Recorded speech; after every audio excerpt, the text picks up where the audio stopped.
Lalu bagaimana dengan kekuatan Iran pasca pejabat kunci militer mereka tewas dalam serangan yang digemburkan Israel? Untuk membahasnya, kita akan berbincang dengan Yon Mahmudi, pengamat Timur Tengah Universitas Indonesia. Selamat petang, Pak Yon. Selamat petang, ya terima kasih. Ya, dengan Friska di sini. Mas Yon, kita tahu bahwa Ali Larijani ini tokoh yang luar biasa untuk Iran karena dalam struktur pemerintahan sudah hampir semua posisi ditempati. Dengan meninggalnya, gugurnya Ali Larijani, akan seperti apa dampaknya untuk Iran? Ya, Ali Larijani kan tentu memiliki posisi yang sangat penting ya sebagai Sekretaris Dewan Keamanan dan juga track recordnya ya yang cukup besar dalam dinamika politik maupun juga keamanan di Iran. Jadi bagian dari top leader ya yang ada di Iran. Nah, ini ada sebuah strategi yang hanya dilakukan oleh Israel ya di dalam hal memerangi musuh-musuhnya. Israel itu kan yang pertama menyasar infrastruktur sipil untuk menciptakan rasa ketakutan ya kepada rakyat yang menjadi musuhnya. Kemudian yang kedua adalah membunuh ya pemimpin-pemimpin negara termasuk juga top leadernya.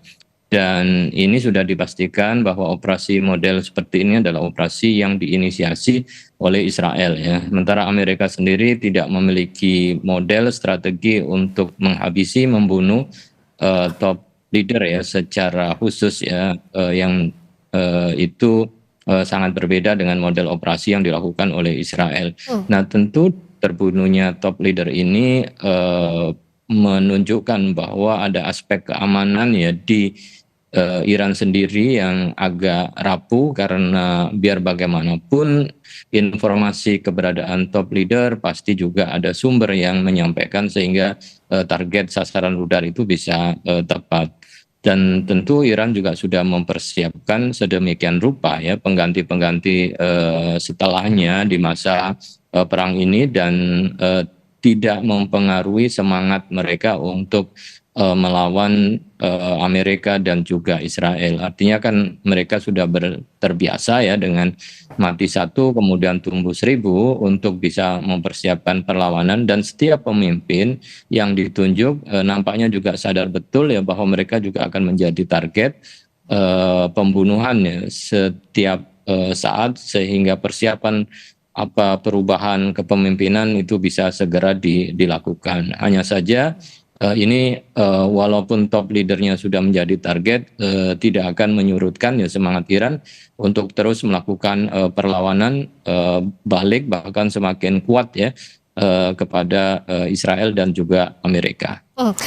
Ini juga ditegaskan oleh Menteri Luar Negeri Iran, Abbas Araghchi, saat mengonfirmasi Ali Larijani meninggal dunia, ditegaskan bahwa Iran tidak akan terpengaruh, akan tetap kuat karena Iran tidak bergantung pada satu tokoh tertentu.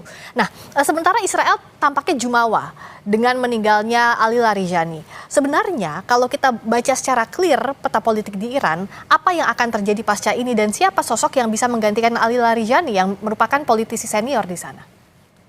Nah, tentu dengan kondisi yang seperti ini, setiap perubahan tidak segera disampaikan kepada publik ya. Karena biar bagaimanapun Israel dan Amerika berusaha mengincar ya tokoh-tokoh penting yang akan digantikan, yang akan menggantikan ya tokoh-tokoh yang sudah menjadi target mereka. Nah, ini akan menjadi strategi yang tentu untuk menghindari adanya kemungkinan terbunuhnya kembali tokoh-tokoh yang sudah terpilih ya menggantikan posisi Ali Larijani, bisa saja untuk beberapa saat tidak disampaikan ke publik, tetapi koordinasi dan juga tongkat kepemimpinan bisa dilakukan secara efektif karena resiko-resiko yang dihadapi oleh Iran ya setiap pemimpin itu akan pasti menjadi target ya sasaran dari Israel.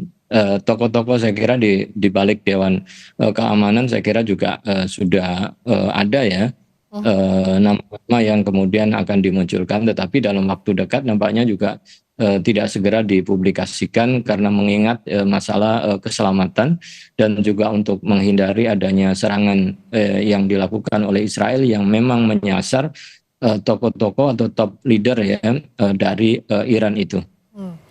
Artinya kan ini yang harus dipahami, kita mengerti bahwa tidak mungkin namanya akan diumumkan segera karena ada faktor keselamatan yang pasti akan diincar oleh Amerika Serikat yang bahkan mengeluarkan sayembara tokoh-tokoh kunci Iran. Nah, tapi dalam kondisi seperti ini, apakah bisa kita lihat konsolidasi di internal Iran masih berjalan cukup baik? Misalnya, kalau kita lihat ada rudal klaster bahkan yang dikirimkan sesaat setelah diumumkan meninggalnya Ali Larijani, apakah ini sebagai tanda bahwa siapapun yang ada saat ini di pemerintahan Iran di internal masih tetap kokoh begitu? Ya, itu kan artinya ada layer-layer kepemimpinan ya. Kalau Amerika, Donald Trump mengatakan bahwa layer 1 sampai 2 sudah bisa dihancurkan. Kemudian menunggu layer 3. Tetapi kan sebenarnya juga tidak semua layer-layer 1, 2 itu sudah habis. Karena itu pasti berkaitan dengan bagaimana serangan balik itu dengan cepat dilakukan. Ya. Jadi kalau layer kepemimpinannya telah dihancurkan semua, asumsinya proses untuk melakukan serangan balik akan memakan waktu, tetapi ini serangan retaliasi dalam kapasitas yang lebih besar masih tetap konsisten ya dilakukan. Nah, dari situ bisa kita pahami bahwa kepemimpinan itu dilakukan secara berlapis-lapis ya. Jadi ketika lapisan tertentu itu terbunuh dan mereka juga sudah menyadari akan ancaman dari musuh, maka lapisan berikutnya segera menggantikan. Sehingga instruksi komando untuk ya meminta melakukan serangan itu tetap bisa dilakukan, yang menandakan bahwa sebenarnya di dalam kepemimpinan di Iran itu tidak tergoyahkan ya dengan terbunuhnya ya beberapa pemimpin-pemimpin mereka. Ya, ini juga menarik karena kalau dibandingkan dengan negara kawasan lainnya, saat pemimpin tertingginya terbunuh, otomatis akan goyang pemerintahan. Tapi tampaknya kewalahan AS dan Israel melawan Iran. Nah, tapi sebaliknya, seberapa besar efek dari serangan yang dilancarkan Iran terhadap Amerika Serikat maupun Israel terhadap kekuatan mereka saat ini, Mas Yon? Ya, ini kan yang tidak diantisipasi ya oleh Amerika dan juga Israel, yang merasa yakin ya bahwa dengan dieliminasi top leadernya, kemudian fasilitas-fasilitas militernya ya juga dihancurkan, maka Iran akan segera menyerah secara total ya, dan kemudian rakyatnya akan mengambil alih, mengganti rezim yang ada. Justru sebaliknya kemudian perlawanan menjadi semakin kuat, strateginya mulai berubah, yang awalnya hanya fokus dengan militer ya kemudian mulai beralih kepada menyerang fasilitas strategis ekonomi ya, termasuk dengan menutup Selat Hormuz ya. Ini kan sebuah strategi yang agak sulit ya dan tidak diantisipasi oleh Amerika ya. Pada satu sisi mereka gagal untuk mengeliminasi dan memberhentikan ya struktur kepemimpinan dengan cara membunuh pemimpin-pemimpin mereka.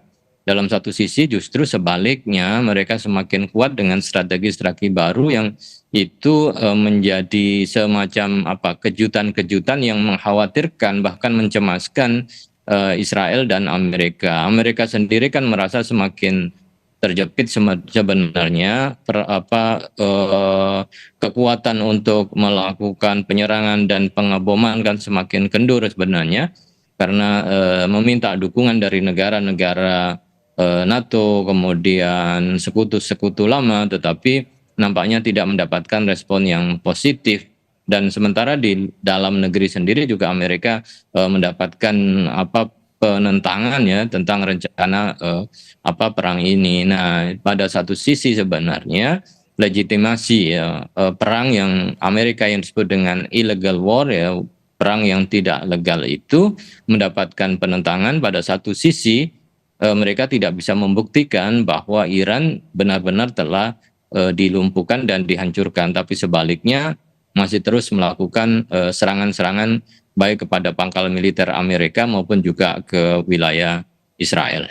Nah, dengan juga kalau kita lihat dinamikanya tidak hanya pemimpin top leadersnya Iran yang meninggal dunia, mulai dari pemimpin tertinggi Ayatollah Ali Khamenei, lalu juga Ali Larijani, bagaimana juga membaca pejabat AS lah yang mundur dengan adanya perang ini. Pejabat keamanan AS, yakni pejabat keamanan AS mundur, seberapa memukulnya ini untuk Amerika Serikat? Nah, ini kan justru fenomena yang terbalik ya, ketika musuh dari Amerika itu Iran yang pemimpinnya bisa dieliminasi, tetapi justru memperkuat ya lapisan-lapisan berikutnya yang setiap saat bisa menggantikan dan tidak tergoyahkan. Tetapi sebaliknya di Amerika, ketika Donald Trump merasa yakin bahwa telah mampu menghancurkan ya dan mengeliminasi pemimpin-pemimpin Iran, malah kemudian pemimpin strategis ya di bidang militer, bahkan juga di bidang politik ya yang sebelumnya itu kan juga mengundurkan diri. Dan yang terakhir salah satu kepala ya Dewan Kontrterorisme yang memang punya semangat ya, dalam membela dan menjaga Amerika, punya pengalaman sangat kuat di dalam perang di Timur Tengah, justru mengundurkan diri dan melihat bahwa ya anak-anak muda dari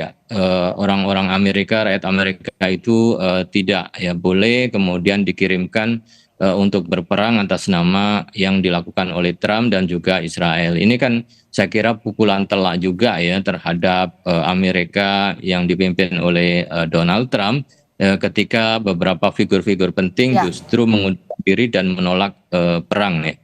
Singkat saja terakhir Mas, saya mengutip apa yang disampaikan mantan Direktur Kontraterorisme Amerika Serikat Joe Kent yang mundur ke New York Times, bahwa Iran tidak menimbulkan ancaman langsung bagi negara kita, Amerika Serikat dalam hal ini, dan jelas bahwa kita memulai perang ini karena tekanan dari Israel dan lobi Amerika yang kuat.